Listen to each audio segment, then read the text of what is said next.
There's 3 Bible readings today.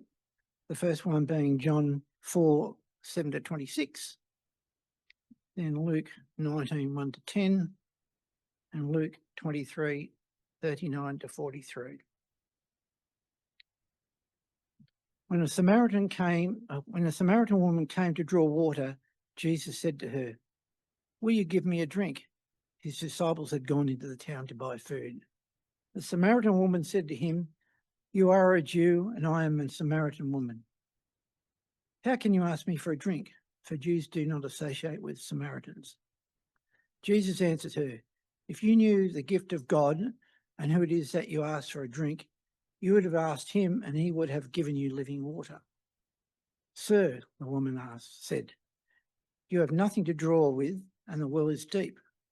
Where can you get this living water? Are you greater than our father Jacob, who gave us the well and drank from it himself, as did his sons and his livestock?" Jesus answered, "Everyone who drinks this water will be thirsty again, but whoever drinks the water I give them will never thirst. Indeed, the water I give them will become in them a spring of water welling up to eternal life." The woman said to him, "Sir, give me this water so that I won't get thirsty and have to keep coming to draw the water." He told her, "Go, call your husband and come back." "I have no husband," she replied. Jesus said to her, "You are right when you say you have no husband. The fact is, you have 5 husbands, and the man you now have is not your husband. What you have just said is quite true." "Sir," the woman said, "I can see that you are a prophet. Our ancestors worshipped on this mountain, but you Jews claim the place where we must worship is in Jerusalem." "Woman," Jesus replied, "believe me, a time is coming when you will worship the Father neither on this mountain nor in Jerusalem. You Samaritans worship what you do not know. We worship what we know, what we do know, for salvation is from the Jews.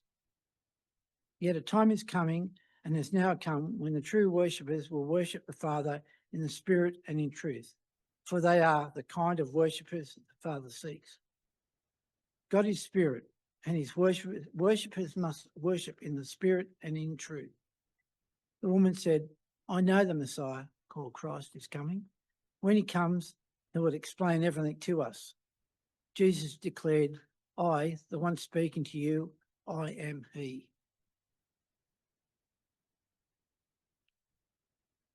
Now looking at Luke 19, verses 1-10. Jesus entered Jericho and was passing through. A man was there by the name of Zacchaeus. He was a chief tax collector and was wealthy. He wanted to see who Jesus was, but because he was short, he could not see over the crowd. So he ran ahead and climbed a sycamore fig tree to see him, since Jesus was coming that way. When Jesus reached the spot, he looked up and said to him, "Zacchaeus, come down immediately. I must stay at your house today." So he came down at once and welcomed him gladly. All the people saw this and began to mutter, "He has gone to be with the guest of a sinner." But Zacchaeus stood up and said to the Lord, "Look, Lord, here and now I give half of my possessions to the poor, and if I have cheated anyone out of anything, I will pay back 4 times the amount."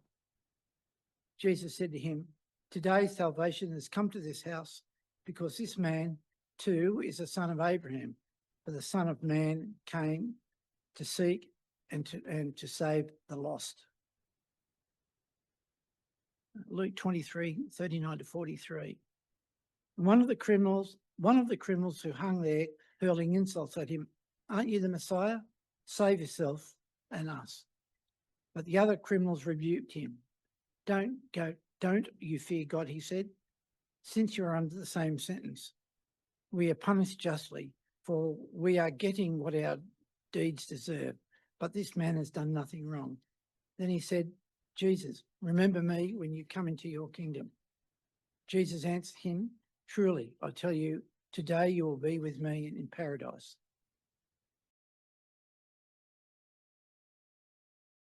So what we're going to be looking at just over the first couple of weeks of term 3 is several short passages, a few from the Gospels today and then a few from the book of Acts next week, that shows us how we should see people and how we should be sharing the good news with them.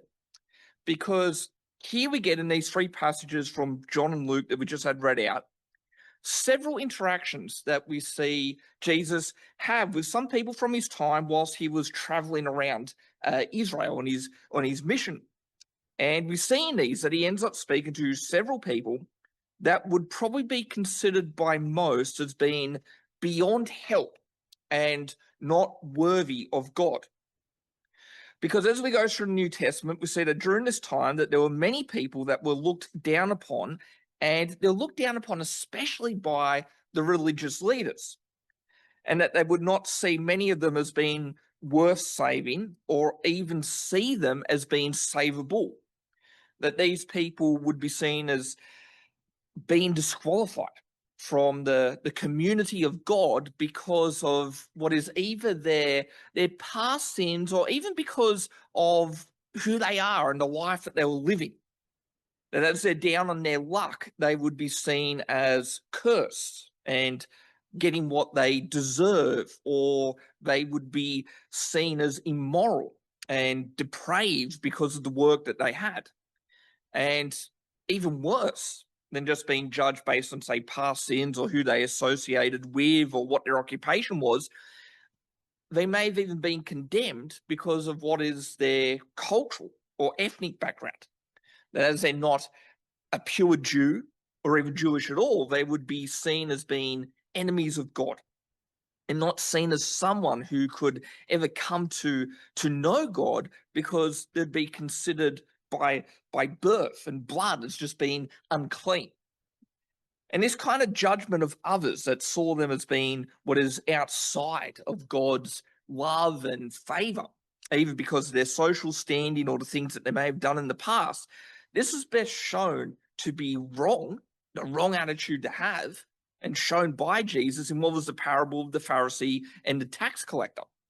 Because in that, we literally see the Pharisee thank God for not making him like the tax collector, showing how little regard he had for people like that and for those who were seen to be living what is a sinful way of life.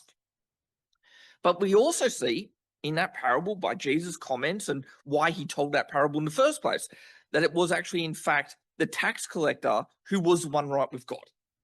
He was the one that God looked favorably upon, not the Pharisee. And the lesson of that parable, and as we'll see as we go through these passages today, is that just because a religious person does not see someone else as being worthy of God, does not mean that that person is not. And in fact, most of the people who made up the early church were people who were condemned by the religious leaders of that time, and yet they were the ones who were called children of God and members of his kingdom, and were the ones promised to receive the inheritance of that kingdom when Jesus returned. And this, of course, shows us that when we today who know the gospel and are ourselves the children of that kingdom, then it's so important that when it comes to now sharing that gospel message, that we do not limit it to only those who we think are worthy.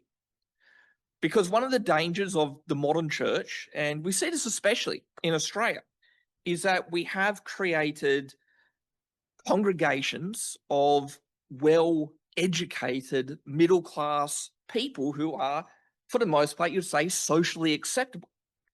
And therefore, when it comes time for the church and for those people to take the message out, that they often take it to their office working friends or their university studying mates, and not to what is the community in general. Because we see today parachurch organizations which have been set up, and they're set up to take the Bible out. And you'll see this in, say, university campuses, right? They take the Bible to the students there. But at the same time, we'll find that not a lot of effort is given to going into, say, TAFEs or community colleges. Or we'll see that a lot of effort is put into having city office sort of study groups and reach out events for what is professionals but not as much when it comes to reaching those in, say, trades or just what is simple, unskilled work. And yet when we look at who Jesus went to, he didn't only go to those who had status and influence, and he did go to those people. We see that he spoke to rich people and people who are in the military and politicians. He did go to them, but he also went to the poor, the sick, the criminals, and what is basically the rejects of society, even the demon-possessed, which shows us today how we should also reach out to people, as we must tell not only those who are, say, in positions of power, but also tell others who have absolutely no power at all. That we are to leave no one behind, as it's not for us to choose who gets to hear the good news or not, but we are to tell all people so that everyone has a chance to come to Christ for salvation. So we're going to look at our three passages now. These are just three of many, as there are actually plenty of passages that we could look at today from the Gospels that speak of similar kind of things. But these three do show some important things that we need to know. Because here we see a foreign woman whose life is a complete mess, and yet Jesus speaks to her anyway, despite the condemnation that would bring on himself if seen. And we see a tax collector who was wealthy, but he took it upon himself to go looking for Jesus, and Jesus didn't turn him away, despite what would be the condemnation that he would bring on himself by even associating with such a man. And we also see right at the end, even a criminal who was moments from death being given what is the promise of heaven because he trusted in Jesus, showing that it's never too late to be saved. That one of the big points here is that the message is being taken out to everyone, even up to what is their last opportunity to hear it. So we'll work through these three passages today. And the first one we're going to look at is the John 4 one, right? The woman at the well. And there are a few things we need to notice about this, and things we'll be familiar with, having dealt with some of these points before, as we've gone through similar passages that talked about these same kind of issues. And the first is just to be remembering where this is happening and who it is that Jesus is speaking to. Because we've seen the first verse of our reading, verse 7, that he's speaking to a Samaritan. And this area where the Samaritans live, that he is in, Samaria, was a place back then where Jews just didn't want to go. And they didn't want to go because it was seen as a rough area, as a place where the people were poor and dangerous and considered mostly bad people. And this is because they are people who are seen by the Jews as not following God's ways. So they're seen, judged as being sinful people and being a lower class of people, and therefore just best kept away from. They're people with no morals and no desire to serve and live for God, which is why a faithful Jewish person would not be seen standing around speaking to a Samaritan. It's just something that they wouldn't do. But that is exactly what we see being said as we read on, because despite Jesus being Jewish and being a man, we see that he gets into a discussion with a Samaritan woman. And he asks her if she could get him some water from the well, as he has nothing to draw the water with. And then we see her reply to this request in verse 9. The one that shows that what Jesus is actually doing at this moment is completely unexpected and not normal, right? He's really breaking the social norms here. Because it says here, the Samaritan woman said to him, "You are a Jew, and I am a Samaritan woman. How can you ask me for a drink?" So she's not saying that in the way of, "How dare you ask me? I'm better than you are." It's the other way. It's like, "How can you speak to someone like me? I'm not worthy." She can see that Jesus is Jewish, and this is why she's just confused by all this. And we even see John, who recorded this account, leaves the little comment to explain her question, where he says, "For Jews do not associate with Samaritans." So here we see what is this divide between these two groups, and in the society they're in, she's simply seen as being beneath him, which is why Jesus shouldn't be talking to her at all, because in that culture, she's not worth his attention. She's seen as not worthy as a person. And that she's not someone good and is someone living outside of God's ways. That actually becomes clearer as we get down to verse 18. Now we actually find out something about her beyond just being a Samaritan. Because we see that Jesus points out the fact that she's had 5 husbands, and that the man that she's currently living with, she's not actually married to him. And then when you look at the kind of strictness that we see that the Jews had in regards to relationships and purity and keeping all things proper, when you think about the many comments that we see made in the Gospels about immorality and the issues raised about people not taking marriage seriously, when you look at how God says to live in the Bible and what is classed as being appropriate and what is declared as being sinful, well, there's no doubt this is a woman who fits that stereotype of the bad Samaritan, the unclean Samaritan, and she would not be accepted back at Jerusalem, down south in Judea where Jesus had just come from. And this is simply because she would be considered very, very far from God, and so far from God that she's beyond saving. She'd simply not be welcome at the temple. She's an immoral person from an immoral people living an immoral life. Which is why this passage here actually becomes such a big deal, why it shows us something so important about who the gospel is for and the kind of people Jesus went to with it. Because obviously, as we read this, we see that Jesus is speaking to her. That's the whole point of this passage. He is reaching out, and he's even talking to her with a kindness and genuine respect that possibly people from her own community, other Samaritans, wouldn't even show to her. And just this point itself is already given a big lesson, therefore, on who we should take the gospel to today. Because this passage is about Jesus telling the least likely person you could ever imagine back then the gospel message going to. That this conversation going on between these two, Jesus and this woman, the fact that they're even talking is itself the proof that Jesus had a no one left behind attitude to his own mission in this world. And we can see that because if this sinful woman, this Samaritan woman, well, if she can be told the gospel message, then so could anyone else back then. And as Jesus opens the door of his saving message to all people everywhere, then that has to be our attitude as well. We're seeing an example here. We're seeing the model that we're to follow when it comes to taking the opportunities to tell the good news. But whilst that's the obvious point we get from this, there is another thing that Jesus tells her here that is also important to point out.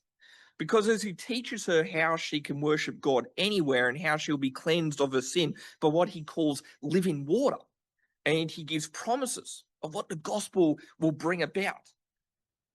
After that, we see that he then tells us something else that really now shows how Jesus was prepared to take this gospel message to everyone and anyone. He's now got something incredibly important that he's going to tell her. And it actually shows just how much he's valuing her as a person.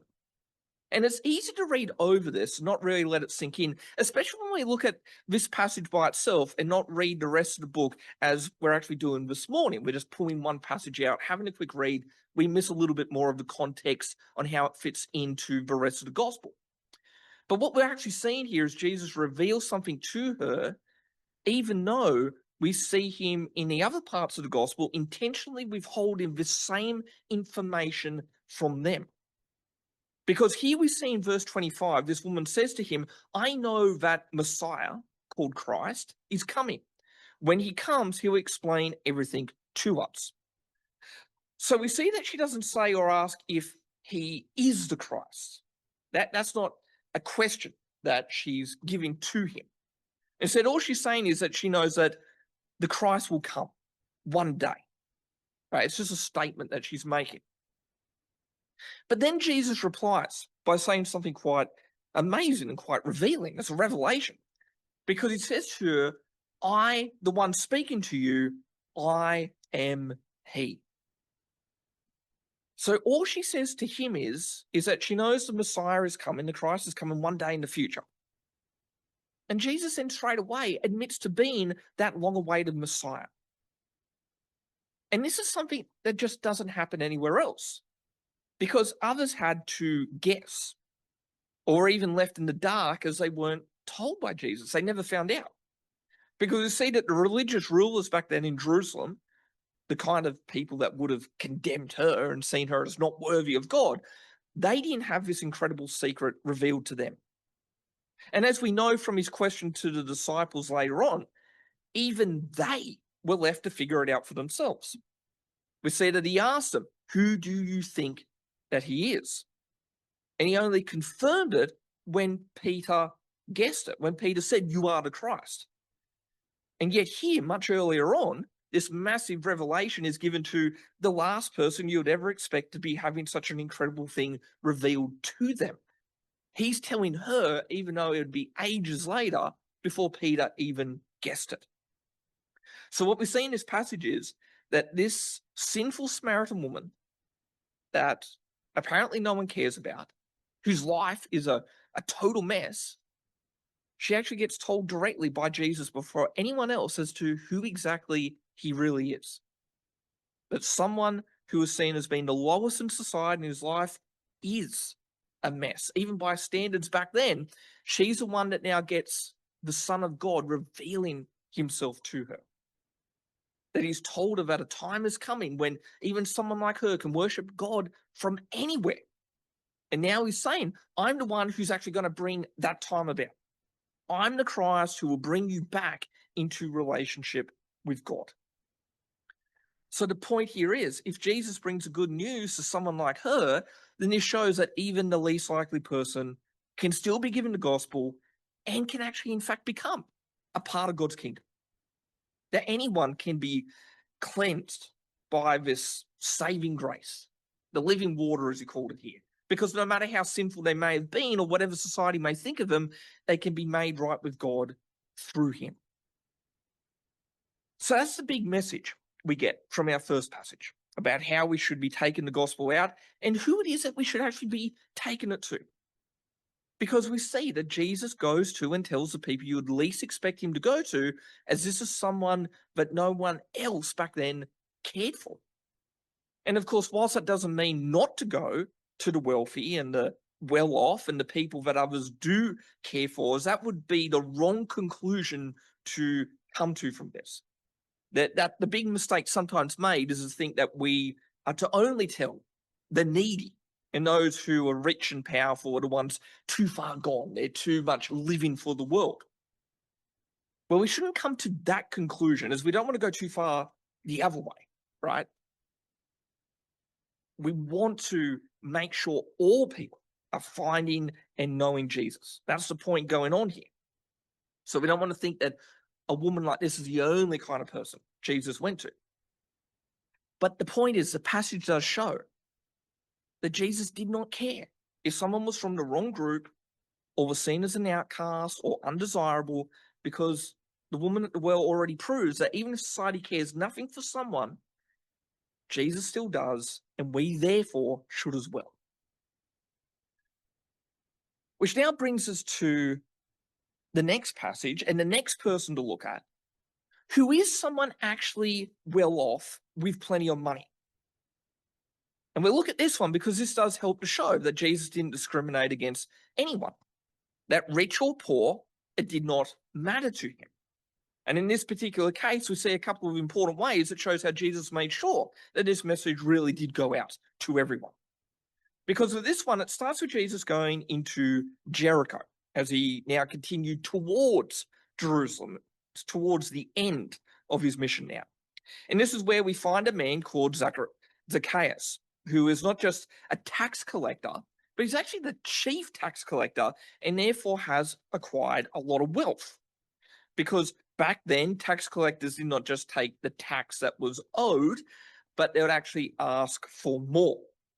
And then they would keep that extra bit for themselves, leading to them being both quite wealthy, but also despised, right? People did not like them. Because not only do they collect money for what is the Romans, who are the ones controlling their land and therefore keeping that government in charge, but as these tax collectors ask for more than what is owed, they're clearly not honest people. And every time they kept that money for themselves, they're simply taking it out of the hands of those who have worked extra hard for it. They are effectively stealing from the people. So they're obviously not liked, as they're seen as being immoral, and they're therefore seen to be a long way from God. And yet here we get an account of this chief tax collector actually looking for Jesus. He's seeking him out. Because we see it say here in verse 3, he wanted to see who Jesus was. But because he was short, he could not see over the crowd. So he ran ahead and climbed a sycamore fig tree to see him, since Jesus was coming that way. So what we can see is Jesus entered this town. This is a man who's heard about Jesus, and now he actually wants to meet him. He's looking to get to know him. And we see in verse 5 that he actually gets his wish. It says here, when Jesus reached the spot, he looked up and said to him, "Zacchaeus, come down immediately. I must stay at your house today." So he came down at once and welcomed him gladly. So what we're seeing in this verse just here is that there are actually two things going on. That firstly, he, the tax collector, is looking for Jesus.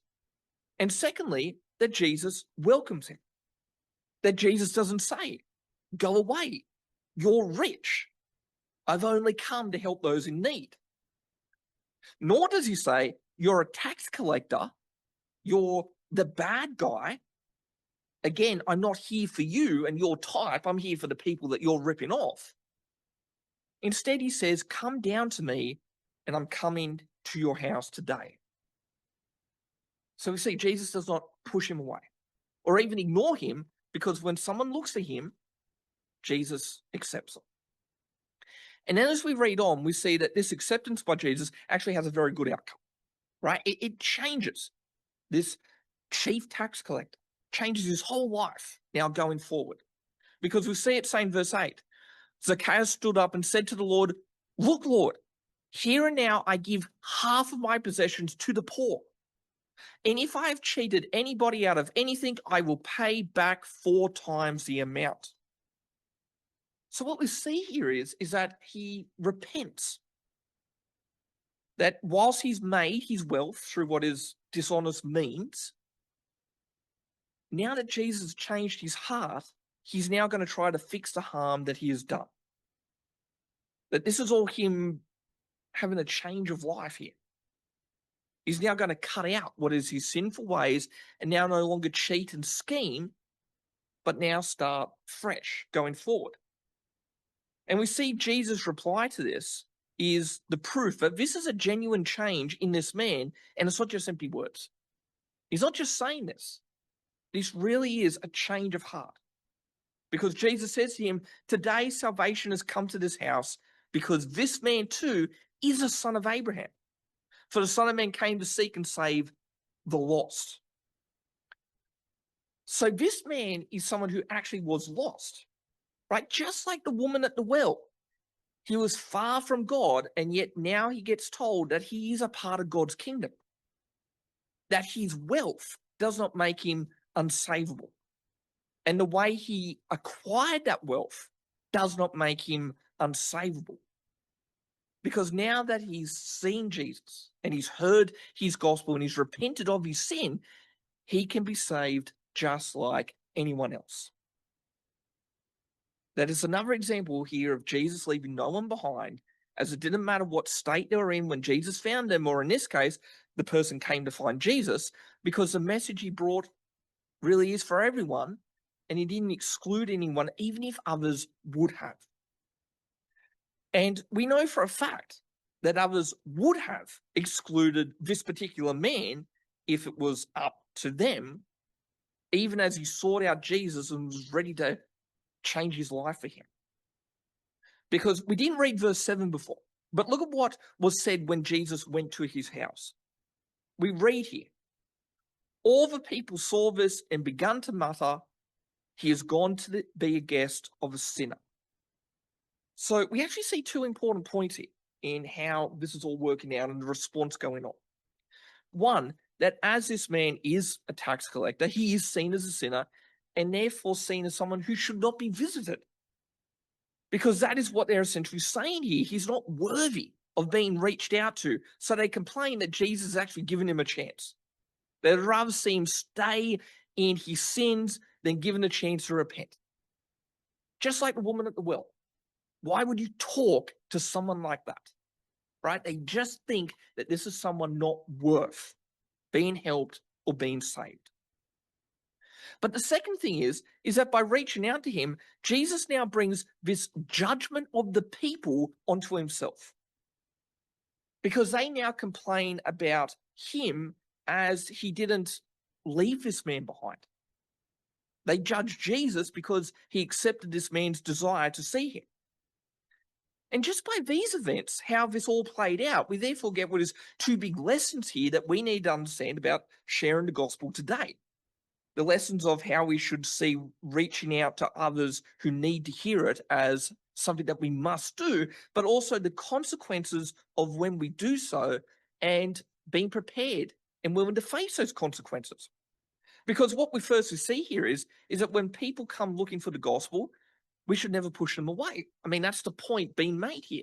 That when someone shows up at church or an outreach event or something where they have come looking for the good news, we don't exclude them, even if they don't maybe fit in immediately.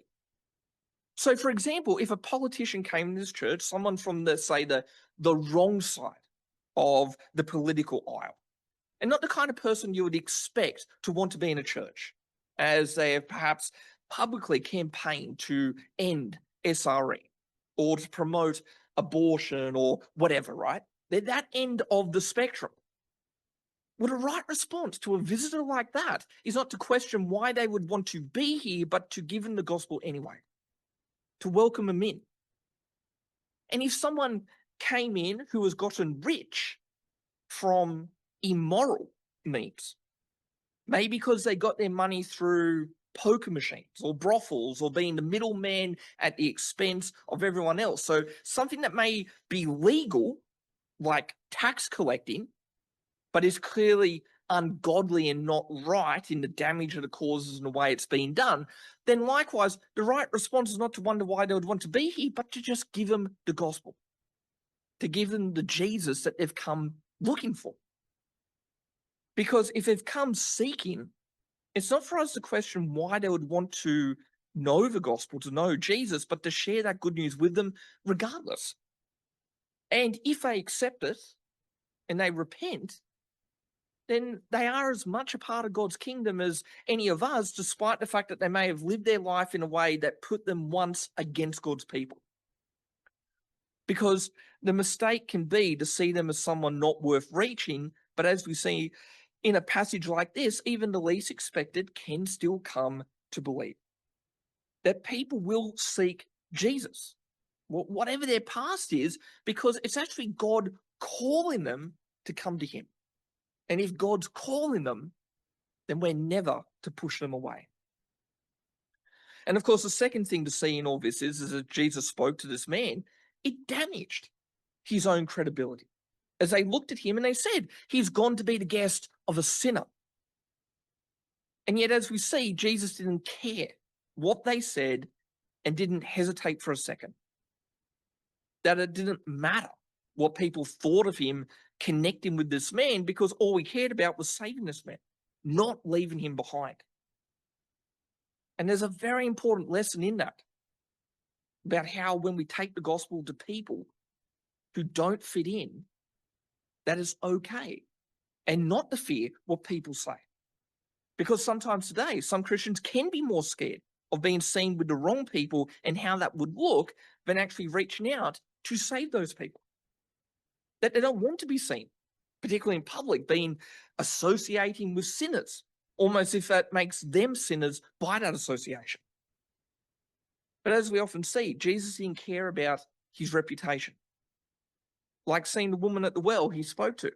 Even if he wasn't supposed to, he did it anyway. And even if others looked down at him for doing so, he did it anyway. And as we just saw here, he didn't care about going to the chief tax collector's house, even if people scoffed at him for doing so. He's not protecting his reputation. He's out there saving their souls. And it really is the same lesson for us today. We are to share the gospel with all who want to hear it. So we welcome anyone in who comes looking. We don't question why they're looking or what others would think if they saw us talking to them.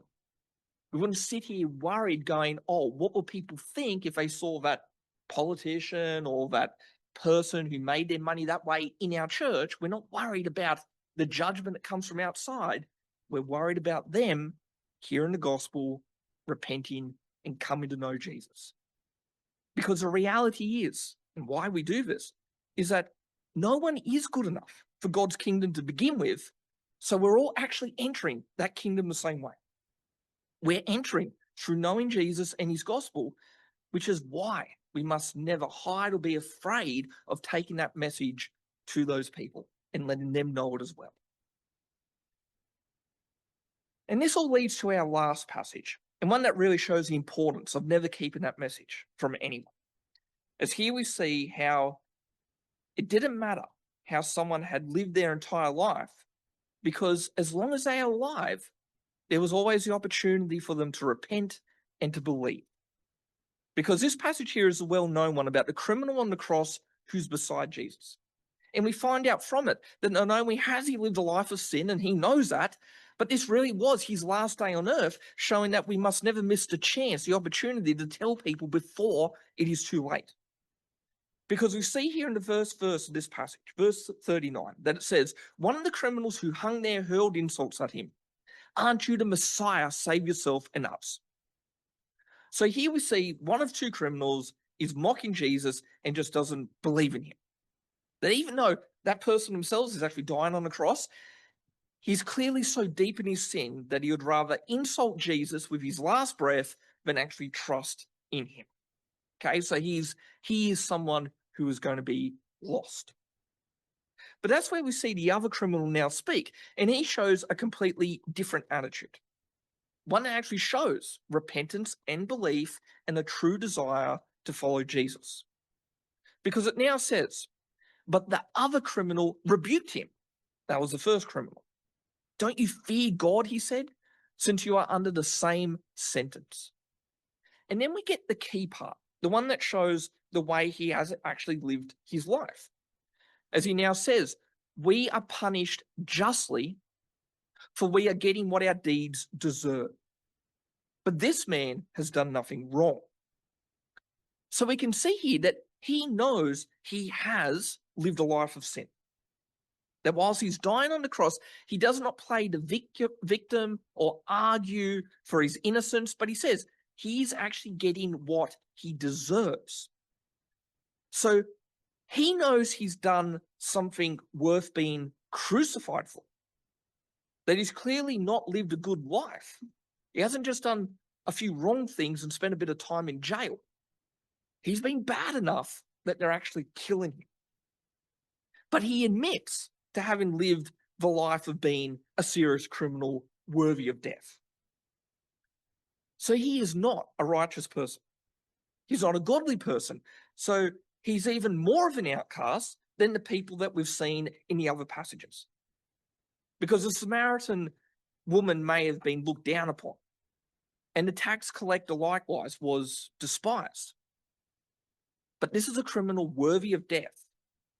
So he's clearly not been someone who has tried to live their life for God, and everyone seeing him on that cross would now know that.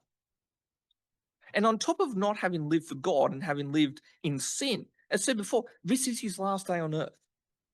Because after saying to Jesus, remember me when you come into your kingdom, we see Jesus then say, truly I tell you, today you will be with me in paradise. So now we're seeing these two big points coming together. That he is someone who has lived a life in rebellion of God and his ways to the point it has led him to being crucified for his crimes. And also, this will be his last day living that life. That within hours of this happening, he will be dead. And yet we see that Jesus promises him salvation and welcomes him into his kingdom. So the point is, no matter how badly someone lives their entire life, no matter how far they have been from God during that time, until the moment they die, there is always the chance of repentance. And with that being the case, well, this is all the more reason to be taking the gospel to those who we would never expect to accept it and not thinking that it's ever too late for them. because someone could spend their entire life rejecting God, and yet they could still, on their last day, come to believe. So the encouragement here is to never give up on someone just because they haven't responded yet. That they could be over 100 and have spent every day of those years mocking God. But as long as they're still alive, there's always a chance that they'll hear the message and respond. Because even someone's last day on earth could be their first day living for God. But of course, that kind of change, that thing only happens when people who know the message take the message to those people. Because if we don't show them Jesus, then a last minute change like this man on the cross can never happen. And it's by all these things that we've looked at that we learn so much about how we should share the gospel message and who we should actually be sharing it with. Because in all these passages, we actually see several ways that the gospel message, it breaks down assumptions, traditional barriers that often divide, and it actually shows that it speaks to everyone. The gospel, it ignores all the differences that our society is full of. Hence how the church can actually be full of people today who have nothing in common except for the fact that they are united in Christ. And knowing that, it brings us back to the issue mentioned at the start and how we can so easily limit the gospel to people who are just like ourselves. Because as we see from the woman at the well and the rich man who got his wealth through immoral means, or even the man hung on the cross for his crimes, it's such a spectrum of people shows that there are always those out there living very far from God, but they'll come to him if someone just shares the good news with them. And sometimes you don't actually have to look very far to find those people. Because as we see in the first passage, Jesus went to a well and just asked for a drink of water. That's all he did, and he found them. And then in the second one, the man climbed a tree looking for him. He seeked Jesus out. And in the third one, he just happened to be next to the man who was paying for his crimes. And it's really no different today when it comes to evangelism, because there are always going to be people out there who are just waiting for that gospel message to be taken to them. That chance opportunity of just someone you meet at work or in a shop or just sitting on a bus, whatever. There's always that opportunity, and there are people out there who just need to be told, and there are people seeking. And that therefore should be our big message from these passages today. The message to us is that it's up to us to take the gospel message out and actually take that message to everyone. Man or woman, rich or poor, black, white or Asian. We don't just take Jesus to the people who are like us and are living that middle-class life. We take it to the alcoholic who lives in the wrong part of town and who doesn't have a cent to their name and is facing maybe court next week. And also the person who has made a mess of their life and is just there waiting for Jesus to give them the chance to walk a new path. And we know we are to do this because Jesus gives us that example right here in all these passages. So now it's actually up to each of us to follow that example, to find who needs to hear about Jesus, or even the person already looking and not sure where to go, and then finding a way to connect with them so as to share the gospel message with them so that they can find forgiveness and salvation in Jesus as well.